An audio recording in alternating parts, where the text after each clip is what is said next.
of a Mayfly, poet you may know, in Gault. This week is so interesting. We find salvation on the stage.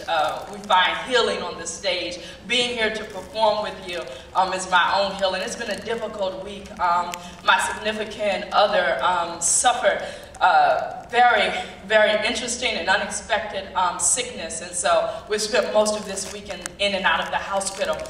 It's in those kind of moments that you learn the frailty of life, but if anything, to take one day at a time and to thank God for the blessing of that day.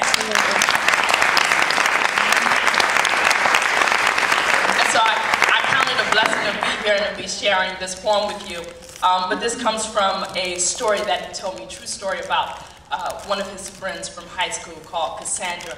So I tell this for him, and I tell this for her tonight. It's called Life of a Mayfly. The mayfly, an aquatic insect of the order Ahemeroptera, from the Greek ahemeros, thus the moniker dayfly. The lifespan of an adult mayfly consists of 30 minutes to 48 hours. With only seconds before its demise, the mayfly reproduces after mating in mid-flight.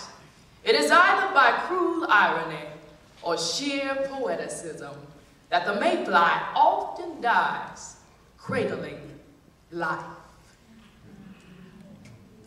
The doctor could have just placed caution tape around her body.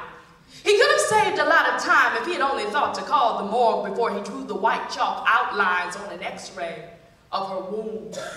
Instead, he spent close to 2 hours describing both the growth of a lump of tissue in her belly and the small cancerous mass below, as if they were bonded in some co-conspiracy against her body, plotting like two felonious punks locked behind the bars of her ribcage. He described it like they went there fuming and fighting in a desperate attempt to escape, and had finally decided that the only way out was to burn the whole thing down.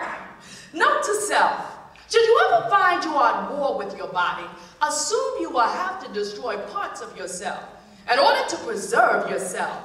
If such is the case, do not hesitate. Point the barrel at your belly, aim and shoot. But when the doctor lined the table with the firing squad of twos, Cassandra found she just could not do it. Even if it was just a lump in a tumor, she knew in her heart that for her the two would never be the same. Both were killing her, but one she had already named. And so the greatest irony of her dying would be this simple fact, that she had actually chosen life.